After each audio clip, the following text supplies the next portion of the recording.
Evening, everyone. We've got head coach Pat Noonan following tonight's Game 1 victory of the Columbus Crew. Coach, if you just want to start with your thoughts on the win and taking a lead in the series. Really strong performance. Very, very pleased with, the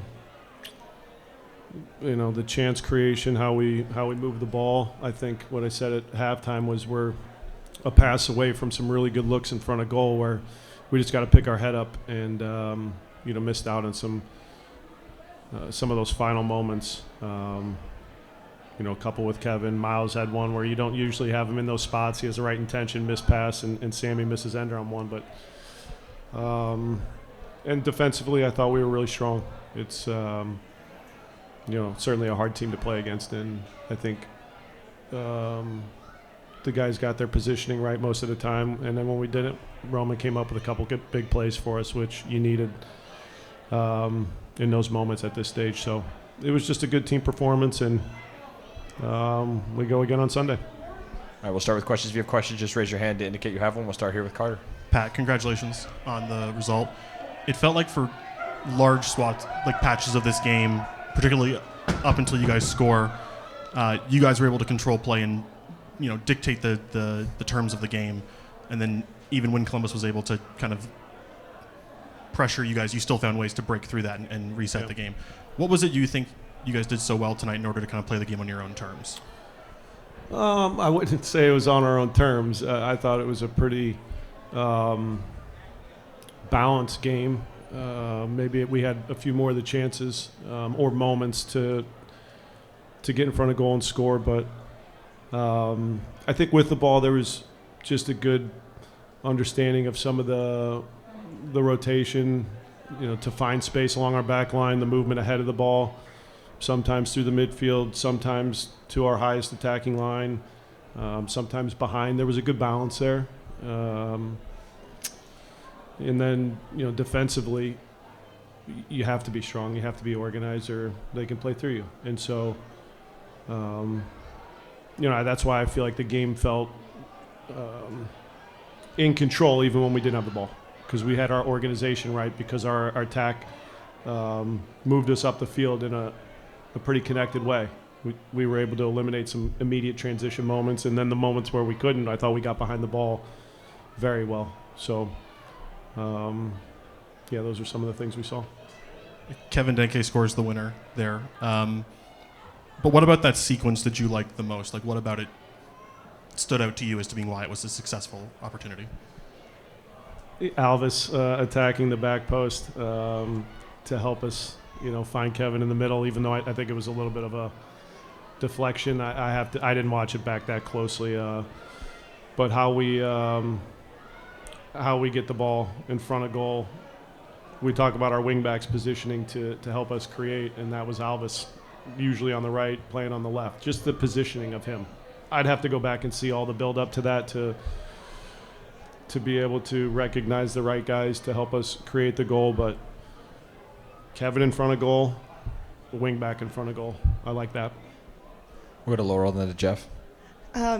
We've talked about taking advantage of the home atmosphere here and the need to really do that, especially in the playoffs. What did that mean to give this win to your fans tonight? The energy was incredible. It's what I said to the guys before was you sacrifice a lot to get to this point, on the field, off the field. So how can we now find joy and be the bravest version of ourselves in this moment in front of our fans and go after it in a strong way? And I think they did that tonight. They stepped up against a strong opponent and in the right way. So to see the fans go home happy is important, but just the energy when they recognize the effort of a play, not just the chance creation, but the defensive recoveries, the being able to play out of pressure, a tackle. You could just feel the energy the whole night. It's a fun environment to be a part of. And you guys still have some key players they're missing, but what does that say about your depth tonight? Just the pieces that came in, and then Alvis, I thought he made a big difference coming in off the bench. What did that mean to you? Well, I think I said it, I don't know, maybe after Montreal with the transfer window, and you see these additions having a big impact. And it was challenging in the immediate aftermath because your guys are leaving, guys are coming in, and you're trying to get to a point where you can perform like we saw tonight. That's the goal, because it's not going to be perfect right away, even with good pieces coming in. So, Alberto comes in at the end, just key minutes, but important minutes for him and his development in a big game. Obviously, Ender, what he was able to do tonight and the work that he put in, he was outstanding. Sammy, Brenner,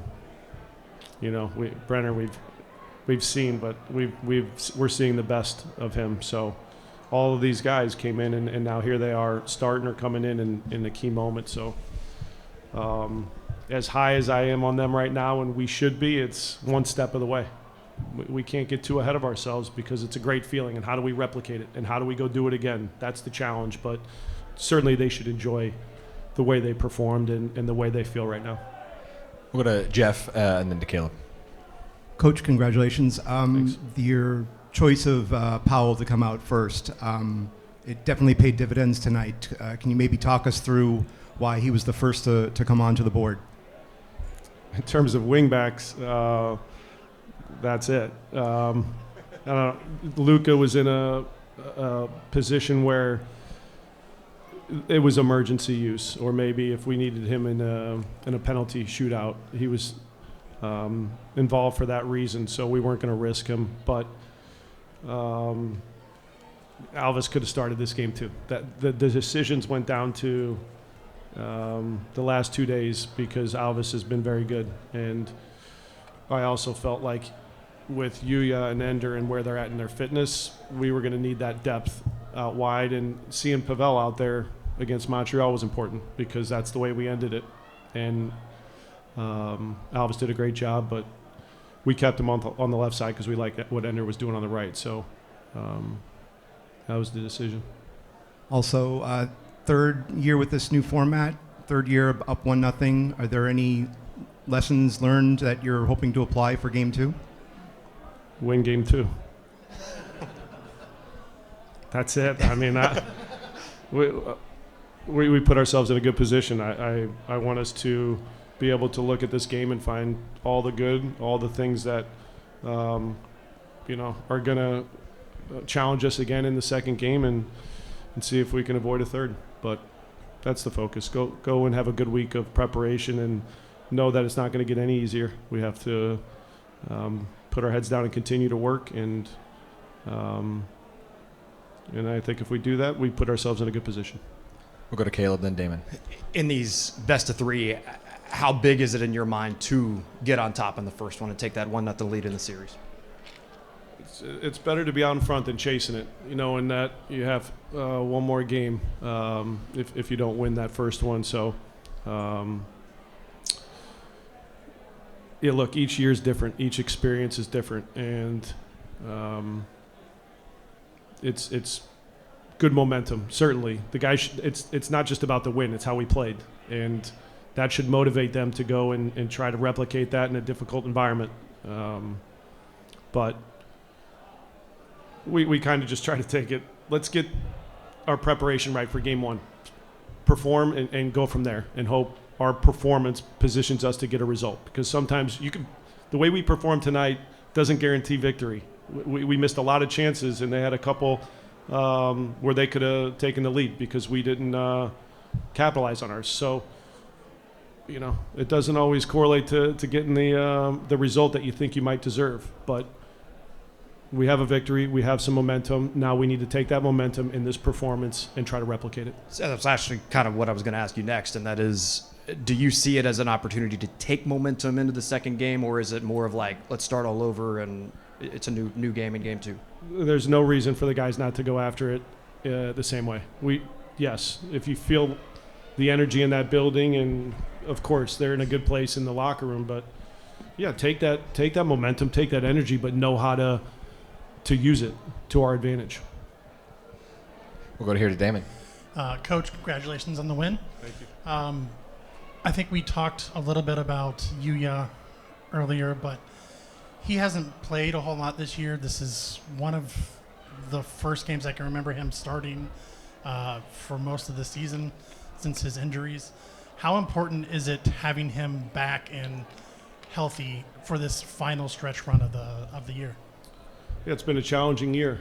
And when you talk about the sacrifices, the struggles on an individual level, it's been tough for Yuya. And when you stick with it, when you can, overcome some of the injuries and the tough stretches, you find yourself in a position to help your team in a meaningful game. So he gets a start at a position that, if we're healthier, maybe that start doesn't happen. But he wants to help the team. And it's good to have him back. It's good competition because he can perform as a wingback. He can perform in the midfield. He can perform up top. And having that, a utility player like that and a starting option or a reserve option in that form is so impactful. It's so important at this stage when, you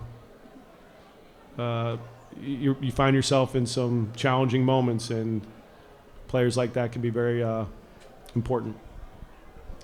In the two previous matches with Columbus this season, they have at times outpaced Cincinnati, and especially in the attack when they would send the ball forward and just kind of outrun the defense. Tonight, it seemed like you had a plan for that, with Miles kind of checking Rossi for most of the match, and Ender, obviously his closing speed, and then bringing on Powell later. Was that kind of a big goal, was to be able to keep up, I guess, speed-wise with that offense? Yeah, look, there's a plan going into all the games. The plan doesn't always work.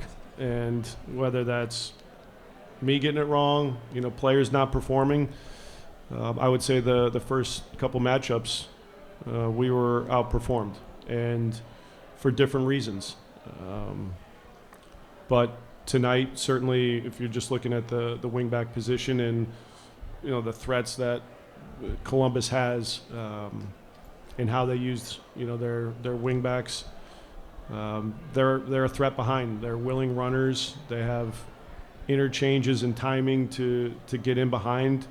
So as strong as they are, with the ball on the ground, they also have ideas to get behind. And I thought our guys did a good job of that tonight. And it was certainly an important part of, our defensive, structure and personnel that helped us to, find some success. We'll go to Kent, and we'll wrap up with Laurel. Roman Celentano today had another clean sheet, but I think what impressed me the most from my perspective was his composure on the ball, especially not just him, but the entire back line against a really high press and aggressive press from Columbus. Can you talk me through what his development's been like over the last handful of years, with his composure on the ball, and also what his performance was like today? Well, he made a couple really key saves, and so that for me is always the most important thing. Can you keep the ball out of the net in the moments where things have broken down and your team needs you to make a play? That's the number one priority, and he did that in a really good way tonight. And then with the distribution and the composure, something we're always working on. And myself, the coaches, Paul, we're always looking at ways to get guys comfortable and in position to play under pressure, not just play under pressure to look a certain way. It's efficiency and ball on the ground, ball out wide, ball over the top. And I think he's getting a lot of those moments right and seeing the game and seeing the pressure at a good level. So he was a big part of our clean sheet tonight. We'll wrap up with one last question from Laurel. Did you? Is there anything you can share about Ender? Did he re-aggravate the cramps? Cramps.